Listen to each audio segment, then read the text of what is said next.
আজ আমি যে মুভিটি ব্যাখ্যা করতে যাচ্ছি সেই মুভিটির নাম হলো লাভ অ্যাটাক। গল্পটি সত্যি অনেক মজার হতে চলেছে, কারণ এখানে আমাদের প্রধান চরিত্র ক্লাসের টপারকে প্রেমের ফাঁদে ফেলে তার নম্বর কমানোর চেষ্টা করবে, যাতে সে নিজে প্রথম হতে পারে। গল্পের শুরুতে আমরা দেখি সিয়াংজুন নামের এক ছেলেকে, যার বাবা একজন বড় ব্যবসায়ী এবং প্রচুর টাকার মালিক। তার বাবা তাকে অঢেল টাকা দিয়েছেন যাতে সে ইচ্ছে মতো খরচ করতে পারে, কিন্তু শর্ত একটাই, তাকে ক্লাসে টপার হতে হবে। তবে আমরা তো জানি ধনী বাবার বিগড়ে যাওয়া ছেলেরা সাধারণত পড়াশোনায় ভালো হয় না, কিন্তু সিয়াংজুনের ব্যাপারটা একটু ভিন্ন।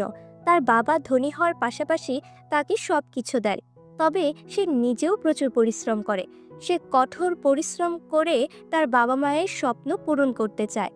আমরা দেখি সিয়াংজুন প্রতিদিন ভোর 4টায় ঘুম থেকে ওঠে এবং অনেক বেশি পরিমাণে পড়াশোনা করে। তার জীবন কেবল প্রথম হওয়ার লক্ষ্যে ঘুরপাক খাচ্ছে, যেন একদিন সে সত্যি প্রথম হতে পারে। এ কারণেই সে এত কঠোর শিডিউল অনুসরণ করত। সে এত কঠোর রুটিন অনুসরণ করেছে যে ধীরে ধীরে সে খুবই চটচটে এবং রাগী হয়ে গেছে, কারণ সে দীর্ঘদিন ধরে প্রতিদিন ভোর 4টায় ঘুম থেকে উঠেছে, তবুও কোনোভাবেই প্রথম হতে পারছে না। এমন হতাশার মধ্যে সে নিজেদের বন্ধুদের সঙ্গে কথা বলছিল। তখন তার বন্ধু তাকে জানায়, ক্লাসের টপার কুইন এখন কলেজ ছাড়তে চলেছে, তাই এবার তুই দ্বিতীয় নয় প্রথম হয়ে যাবি। এ কথা শুনে তারা দুজনেই খুব খুশি হয়ে যায়, কিন্তু ঠিক তখনই তারা ক্যাং কুইনজুনকে দেখতে পায়। সে দৌড়ে কলেজে প্রবেশ করছে। তাকে দেখে তাদের সব আশা যেন ভেঙে যায়, কারণ বোঝা যায় সে এখনও কলেজ ছাড়েনি। কলেজে ফ্রেশার পার্টি অনুষ্ঠিত হয়, যেখানে অনেক নতুন শিক্ষার্থী যোগ দেয়। সিয়াংজুন ও তার বন্ধু সেখানে নতুনদের সঙ্গে মজা করতে থাকে। সেই পার্টিতেই সিয়াংজুন জিসু নামের মেয়ের সঙ্গে দেখা করে।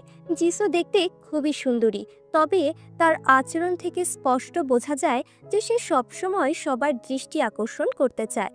সে এমনভাবে কথা বলে যেন সবাই কেবল তার দিকে মনোযোগ দেয়। আলোচনার মাঝেই সবাই সিয়াংজুনের মজা করা শুরু করে এবং জিসুকে বলছে, এই যে এটাই হলো সিয়াংজুন। সবাই মজা করে বলে, সিয়াংজুন তো সবসময় ক্লাসে দ্বিতীয় হয়, তাই আমরা ওর নাম দিয়েছি সেকেন্ড বেস্ট। এটা শুনে জিসু সিয়াংজুনকে বলে, তোমার আরেকটু বেশি পরিশ্রম করা উচিত, তাহলে তুমি নিশ্চয়ই প্রথম হতে পারবে। জিসুর কথায় সিয়াংজুন ভীষণ খুশি হয়ে যায়।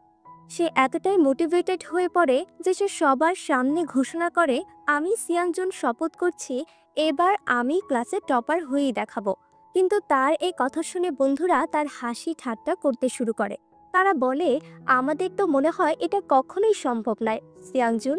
সিয়াংজুন আত্মবিশ্বাসের সঙ্গে বলে, এমন কিছু হবে না, আমি অবশ্যই টপার হয়ে দেখাবো। তখন তার বন্ধু চ্যালেঞ্জ ছুড়ে দেয়, ঠিক আছে, যদি তুমি প্রথম হতে না পারো তাহলে তোমাকে পুরো কলেজ জীবন একটাই টি শার্ট পরে ঘুরতে হবে, যার পিছনে লেখা থাকবে I am the second best. এই শর্ত তাদের মধ্যে পাকাপাকি হয়ে যায় এবং সেই কথা সোশ্যাল মিডিয়াতে ছড়িয়ে পড়ে। এতে পুরো কলেজ জেনে যায় যে সিয়াংজুনকে এই বাজি জিততেই হবে। কিন্তু সিয়াংজুন শুধুমাত্র জিসুর সৌন্দর্যে মুগ্ধ হয়েই যে এত বড় প্রতিশ্রুতি দিয়ে ফেলেছে, তাই সে এখন বুঝতে পারছে এই বাজি জেতা এত সহজ হবে না। সিয়াংজুন প্রথম হওয়ার প্রতিশ্রুতি তো দিয়ে দিয়েছে, কিন্তু তার নিজেরই বিশ্বাস নেই যে সেটা করতে পারবে। তাই সে ওয়াশরুমে গিয়ে বন্ধুদের সামনে কান্নাকাটি শুরু করে দেয়, আমি এখন কি করব? এই বাজি আমি হেরে গেলে আমি অপমানিত হয়ে যাব। তখন তার বন্ধুরা তাকে বলে, ক্যাং কুইনজুন শুধু পড়াশোনা করে না, তার পার্ট টাইম কাজও আছে। এত কিছুর পরে সে কিভাবে ক্লাসে প্রথম হয় ভাবতে পারছিস? এটা শুনে সিয়াংজুন আরও বেশি টেনশনে পড়ে যায়। সে ভাবতে থাকে, এত পার্ট টাইম কাজ করার পর কেউ কিভাবে এত ভালো পড়াশোনা করতে পারে? তার এত সময় বা আসে কোথা থেকে? তখন তার বন্ধু একটা দারুণ পরামর্শ দেয়। তার বন্ধু বলে, দুশ্মনকে হারানোর দুটি উপায় আছে, হয় সরাসরি যুদ্ধে তাকে শেষ করে দাও, অথবা তাকে প্রেমের ফাঁদে ফেলে ধ্বংস করো। প্রথমটা তো তুই করতেই পারবি না, তাই দ্বিতীয়টাই সহজ। তারপর সে আরো বলে, তুই কুইনজুনকে এত বেশি মিষ্টি কথা বলবি যে সে তোর প্রেমে পাগল হয়ে যাবে। তখন তার মনোযোগ পড়াশোনা থেকে সরে যাবে আর তুই সহজেই প্রথম হতে পারবি। এ কথা শুনে সিয়াংজুন তো অবাক হয়ে বলে, তোর প্ল্যানটা তো ভয়ঙ্কর রকমের, কিন্তু একটু ভেবে বলে, এটা ট্রাই করতে দোষ কি। পরের দিন থেকেই সিয়াংজুন তার নতুন মিশন শুরু করে। সে ক্যাং কুইনজুনের লকারে একটা চকলেট আর একটা প্রেমের পত্র রেখে আসে। নোটে লেখা ছিল যে, তোমার সৌন্দর্য আমাকে আহত করেছে, আমি তোমাকে সত্যি অনেক পছন্দ করি, দয়া করে আমার হয়ে যাও। কিন্তু কুইনজুন চকলেট আর চিঠি লকারে রেখে চলে যায়। সিয়াংজুন ওপর থেকে সব দেখছিল এবং বুঝতে পারে যে তার প্ল্যানে কোথাও একটা গ্যাপ রয়ে গেছে। তাই সেই গ্যাপ ঠিক করতে সন্ধ্যায় কুইনজুনের সামনে গিয়ে সোজাসুজি বলে, শোনো, তুমি আমার গার্লফ্রেন্ড হয়ে যাও, আমি তোমাকে সত্যি অনেক পছন্দ করি। সে সোজাসুজি খুবই রুক্ষভাবে বলে, কিন্তু তার এই কথা কুইনজুন এক ঝটকায় হ্যাঁ বলে দেয়। এটা সিয়াংজুনের জন্য একেবারে অবিশ্বাস্য ছিল, কারণ সে ভাবেনি কুইন এত দ্রুত সম্মতি জানাবে। এখন সিয়াংজুন বুঝতে পারছে না সে কি বলবে আর কি করবে। পরের দিন কুইনজুনের বন্ধু তাকে প্রশ্ন করে, তুই সত্যি সিয়াংজুনকে হ্যাঁ বলেছিস? তুই তো জানিস সে কি করতে চায়।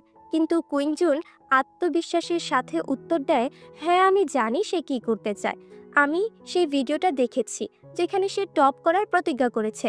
কুইনজুন জানে যে সিয়াংজুন তার র্যাঙ্ক নিচে নামাতে তার চালাকিতে তাকে ফাঁসানোর চেষ্টা করছে, তবে সে নিজে এটা খুব ভালো করেই জানতো। কিন্তু কুইন তার কোনো কথাই শোনে না। তারপর কিছুদিন পর পরীক্ষার ফল প্রকাশ হয় এবং আজ প্রথমবারের মতো সিয়াং প্রথম স্থান অর্জন করেছে। সবাই তাকে নিয়ে অনেক উল্লাস করছে। এখানে সুন্দর গিজু নামের একটি মেয়ে সিয়াংকে অভিনন্দন জানিয়ে বলছে, দেখো, আমি বলেছিলাম না, যদি তুমি আরেকটু কঠোর পরিশ্রম করো তুমি প্রথম হতে পারবে। আর দেখো, তুমি এটা করতে পেরেছো। কিন্তু এখানে সিয়াং একদম অন্যরকম হতাশ ছিল, কারণ কুইন ফেল হয়ে যায় এবং গিজু এটা দেখে খুবই রেগে গিয়ে সিয়াংয়ের উপর চিৎকার করে চলে যায়। এরপর আমরা দেখি সিয়াংয়ের বাবা মা খুবই খুশি হন। এখানে সিয়াং তার বাবা মায়ের সঙ্গে ডিনার করতে আসে তার প্রথম স্থান পাওয়ার খুশিতে। কিন্তু ডিনার করার সময় সিয়াংয়ের বাবা সরাসরি তাকে বলে দেন যে প্রথম আসা কোনো বড় বিষয় নয়, এটা বড় কিছু অর্জন নয়। তারা তাকে বলে যে তুমি বেশি বাহবা করো না, তুমি এখনো একটা ইডিয়েটই আছো যে এত বছর পর তুমি প্রথম হতে পেরেছ। সিয়ং বুঝতে পারে যে তার বাবা কখনোই তাকে খুশি দেখতে চায় না। যতই সে কিছু করুক, সে তাৎক্ষণিক তার হাতের ঘড়ি, কার্ড ইত্যাদি সবকিছু বের করে ফেলতে শুরু করে। পরে সে বুঝতে পারে যে কেবলমাত্র প্রথম স্থান পাওয়াই জীবন নয়, বরং সে তার পরিবারের প্রত্যাশা থেকে মুক্তি পেতে চেষ্টা করে।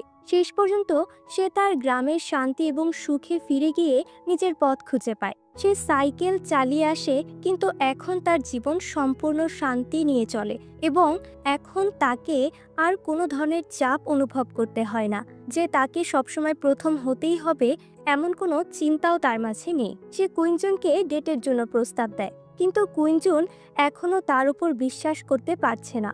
এরপর ক্লাসের পরে সিয়াং পুরো কলেজের সামনে একটি শার্ট পরে আসে যার উপর লেখা ছিল আই লাভ ইউ কুইনজুন, এবং সেই শার্ট পরে সে পুরো কলেজের সামনে নাচতে শুরু করে।